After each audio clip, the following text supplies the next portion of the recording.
अस्सलाम वालेकुम 10th class, how are you? I hope you all are fine at home and enjoying your online classes. ठीक है, तो आज का लेक्चर बेटा क्या है, आज का लेक्चर नंबर है 14 and we are discussing chapter number 2 that was all about the homeostasis. ठीक है, तो आज के लेक्चर के अंदर हम लोगों ने देखना है कि प्लांट्स के अंदर एक्सक्रीशन किस तरह से होती है. और हम लोगों ने लास्ट लेक्चर के अंदर देखा था कि एक्सक्रीशन क्या है. एक्सक्रीशन क्या है? Removal of waste products from the body, और ये एक होम्योस्टेसिस का ही मैकेनिज्म है. ठीक है, एक्सक्रीशन के ज़रिए किस तरह से प्लांट्स अपनी बॉडी को मेनटेन करता है, ये आज के लेक्चर में हम लोगों ने देखना है. और प्लांट्स के अंदर किस तरह से एक्सक्रीशन होती है और प्लांट्स के एक्सक्रीटरी प्रोडक्ट्स कौन कौन से होते हैं. तो फर्स्ट ऑफ ऑल, ठीक है, हम लोग एक जनरल पहले एनिमल्स के अंदर एक्सक्रीशन के कुछ पॉइंट्स देखेंगे. ये मैं एनिमल्स के अंदर एक्सक्रीशन इसलिए पहले बता रही हूँ ताकि प्लांट्स के अंदर एक्सक्रीशन आपको समझने में आसानी हो. फर्स्ट ऑफ ऑल बेटा, हमें ये पता है कि जो भी हम लोग खुराक अपनी बॉडी के अंदर लेकर जाते हैं तो वो हमेशा के लिए हमारी बॉडी के अंदर नहीं रह सकती. ठीक है, it must be remove out from the body. ठीक है, तो पहले हमें ये पता होना चाहिए कि हम किस किस्म की जो खुराक है वो हमारी बॉडी यूज़ करती है. उसमें कौन कौन सी चीज़ें आ जाती हैं? Carbohydrates, lipids and proteins. ठीक है, ये 3 तरह की खुराक आती है. ठीक है, अब क्या होता है कि जब कार्बोहाइड्रेट्स, प्रोटीन्स और लिपिड्स का मेटाबॉलिज्म होता है तो ब्रेक डाउन होती है, तो उस वक्त कौन कौन सी चीज़ें हमें मिलती हैं.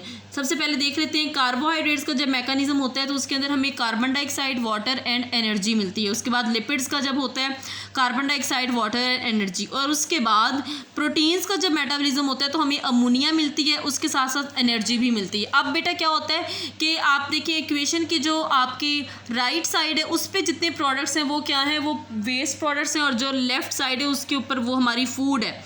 फॉर एग्जांपल कार्बोहाइड्रेट है तो उससे हमें कार्बन डाइऑक्साइड और वाटर मिलता है. एनर्जी जो होती है वो हमारी डिफरेंट एक्टिविटीज़ के अंदर जो है वो कंज्यूम हो जाती है. ठीक है, एनर्जी यूज़ हो जाती है और बाकी पीछे बचते हैं कार्बन डाइऑक्साइड एंड वाटर.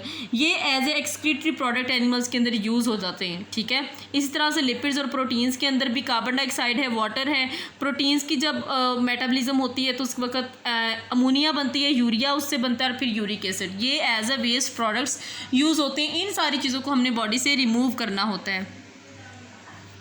तो एक्सक्रीशन क्या होगी, इसकी definition removal of waste products is called excretion.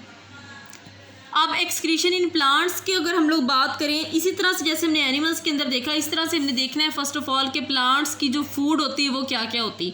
Plants water को एज अ फूड लेते हैं, आयंस जो साल्ट से उनको मिलती है और कार्बन डाइऑक्साइड. ठीक है, ये 3 चीज़ें एज अ फूड जो है वो प्लांट्स यूज़ करते हैं. अब क्या होता है कि जो प्लांट्स के अंदर एक्सक्रीटरी प्रोडक्ट्स कौन कौन से होते हैं. एक तो कार्बन डाइऑक्साइड जो कि रेस्पिरेशन के नतीजे में हमें मिलती है वो. उसके अलावा फोटोसिंथेसिस का जो प्रोसेस हो रहा होता है तो डे टाइम उसके दौरान ऑक्सीजन मिलती है, वो भी एक्सक्रीटरी प्रोडक्ट के तौर पर यूज़ होती है. उसके अलावा ग्लूकोज जो है C6H12O6.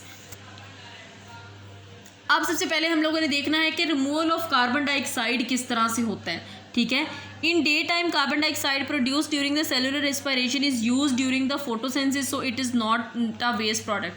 अब क्या होता है बेटा कि जब दिन का टाइम होता है, ठीक है, दिन टाइम में बेटा रेस्पिरेशन नहीं होती लेकिन सेलुलर रेस्पिरेशन होती है. मतलब ये है कि सेल्स के दरमियान जो है वो गैसेस का एक्सचेंज हो रहा होता है लेकिन एनवायरनमेंट्स के दरमियान नहीं हो रहा होता. जैसे हम पूरा एक ब्रीदिंग का प्रोसेस करते हैं वो नहीं हो रहा होता, लेकिन सेल्स के दरमियान रेस्पिरेशन हो जाती है.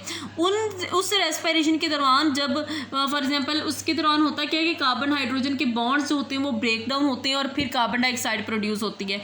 उसके दौरान जो कार्बन डाइऑक्साइड प्रोड्यूस हो रही होती है ना, वो उसी टाइम पे जब फोटोसिंथेसिस होती है तो वो उसमें फोटोसिंथेसिस के प्रोसेस में यूज़ हो जाती है. इस वजह से वो उसको हम लोग एज ए एक्सक्रीटरी प्रोडक्ट नहीं लेते. लेकिन जब रात का वक्त होता है, एट नाइट टाइम, ये जो कार्बन डाइऑक्साइड होती है ना इसका कोई यूज़ नहीं होता. ठीक है, रेस्पिरेशन जब रात के वक्त होती है तो फोटोसिंथेसिस तो नहीं ना रात के वक्त हो रही होती, फोटोसिंथेसिस तो दिन के वक्त हो रही होती है. इसका मतलब रेस्पिरेशन के नतीजे में जो भी कार्बन डाइऑक्साइड प्रोड्यूस हो रही होती है उसका यूज़ कहीं नहीं होता, तो वो carbon dioxide as an excretory product use होती है. It is removed by the tissue cells by diffusion. ठीक है। अब ये वाली जो कार्बन डाइऑक्साइड होती है किस तरह से बॉडी से रिमूव होती है, डिफ्यूजन के ज़रिए से।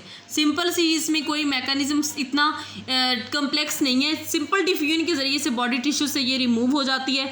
उसके अलावा लीव्स और यंग स्टेम्स में ये स्टोमेटा से होती है। आपको पता है कि स्टोमेटा जो होते हैं लीव्स के अंदर छोटे छोटे पोर्स होते हैं जिससे गैसेस एक्सचेंज होती हैं, तो कार्बन डाइऑक्साइड भी इसी तरह से रिमूव हो जाती है। उसके अलावा यंग रूट्स के अंदर क्या होता है कि carbon dioxide general body surface से ही रिमूव हो जाती है, रूट हेयर से रिमूव हो जाती है। रूट हेयर क्या होते हैं, ऊपर जो आउट ग्रोथ बनी होती है रूट्स के। उसके बाद है रिमूवल ऑफ ऑक्सीजन। अब हमने देखना है कि ऑक्सीजन का रिमूवल प्लांट्स के अंदर किस तरह से होता है। ऑक्सीजन जो होती है वो डे टाइम प्रोड्यूस होती है और फोटोसिंथेसिस के नतीजे में प्रोड्यूस होती है। आपको अगर फोटोसिंथेसिस की इक्वेशन याद हो तो उसके अंदर जो प्रोडक्ट्स बनते हैं उसके अंदर ऑक्सीजन भी बनती है, तो वो as a excretory product use होती है, ठीक है। अब क्या होता है कि जब वो ऑक्सीजन प्रोड्यूस होती है तो वो सेलुलर रेस्पिरेशन के अंदर भी यूज़ हो जाती है, ठीक है। जब यूज़ होने के बाद जो लीफ है, ठीक है, वो उस लीफ के सेल्स में से जो एक्स्ट्रा ऑक्सीजन होती है वो स्टोमेटा के ज़रिए से रिलीज़ हो जाती है, ठीक है। उसके बाद है removal of extra water. Plants जो होते हैं वो वाटर कहाँ से लेते हैं बेटा, प्लांट्स सॉइल के अंदर ग्रो हुए होते हैं और रूट्स मदद करती हैं, ठीक है, प्लांट्स को सॉइल से प्लांट्स जो होते हैं वाटर को सॉइल से अपटेक करने में, ठीक है।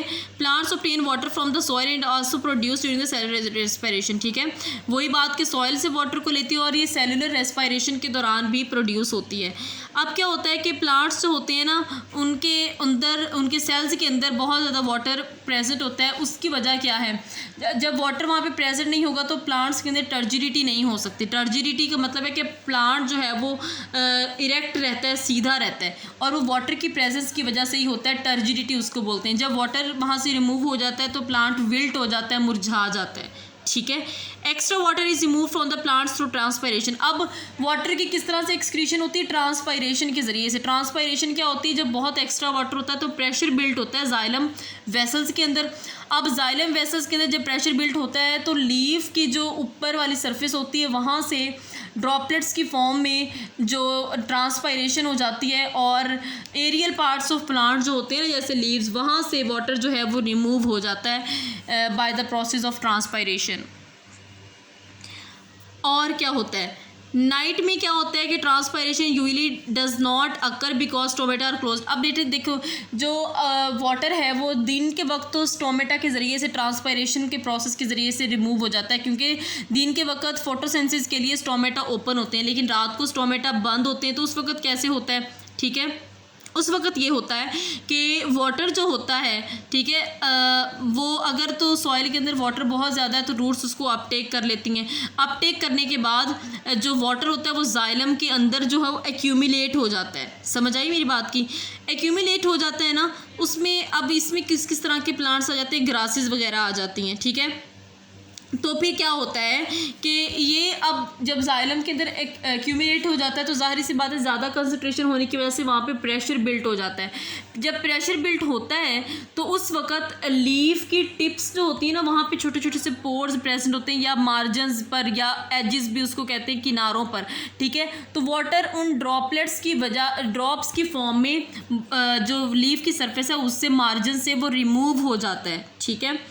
अब ये जो पीछे मैंने अभी आपको प्रोसेस बताया ना कि नाइट टाइम में किस तरह से ट्रांसपायरेशन होती है, वो ट्रांसपायरेशन ही एक्चुअली उस फिनोमेना को हम लोग बोलते हैं गुटेशन, जो कि प्रेशर जाइलम वेसल्स में प्रेशर की वजह से लीफ के जो मार्जिन्स हैं वहाँ पे पोर्स प्रेजेंट होते हैं, वहाँ से जो वाटर रिमूव होता है। Excretion of extra water droplets through pores in the margins of leaves, इसको हम लोग वो ओस भी बोलते हैं, जिसको शबनम बोलते हैं, ठीक है, जो कि ड्रॉपलेट्स की फॉर्म में वाटर जो है वो लीफ के पोर्स से रिमूव हो जाता है, ठीक है। तो आगे देखते हैं कि अब हमने देखा कार्बन डाइऑक्साइड कैसे रिमूव होती है, हमने देखा वाटर कैसे रिमूव होता है, हमने देखा ऑक्सीजन किस तरह से रिमूव होती है।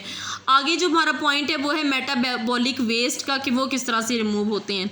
Plants despite many metabolical waste in their bodies as harmless insoluble material such as the calcium oxalate is deposited in the form of crystals in the leaves and stem, for example in tomato. अब पहली बात ये कि हमें पता होना चाहिए कि मेटाबॉलिक वेस्ट कौन कौन से होते हैं। उसके अंदर एक केमिकल है जिसको हम लोग बोलते हैं कैल्शियम ऑक्जेलेट, ठीक है। ये लीव्स के अंदर इन द फॉर्म ऑफ क्रिस्टल ये डिपॉजिट हो जाता है और स्टेम्स के अंदर भी हो जाता है, ठीक है।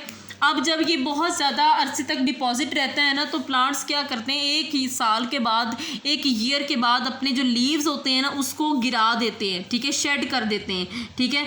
उससे क्या होता है कि वो जो एक्सक्रीटरी प्रोडक्ट, ज़ाहिर सी बात है, वो भी रिमूव हो जाता है, ठीक है। अब आप लोग को बेटा पता है कि जो ख़िज़ा का मौसम होता है उसके अंदर पत्ते क्यों गिरते हैं? वैसे तो हमें वो बड़ा सिनेरियो खूबसूरत लगता है कि ख़िज़ा के मौसम में येलो कलर के लीफ फॉल हो रहा होता है, तो कभी ये सोचा है कि ये किस तरह से पत्ते क्यों गिरते हैं?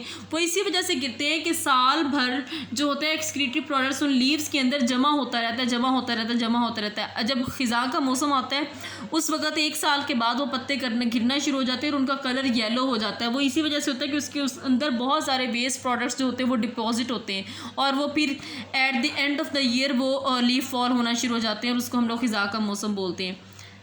सेकेंड थिंग हम लोगों ने ये देखनी है कि लीव्स के अंदर कौन कौन से जो प्लांट्स के अंदर जो होते हैं एक्सक्रीटरी प्रोडक्ट्स और कौन से हो सकते हैं, उसमें आ जाते हैं रेजन्स, गम्स, लेटेक्स और म्यूसिलेज। ये डिफरेंट मटेरियल्स हैं जो कि प्लांट से सिक्रीट होते हैं।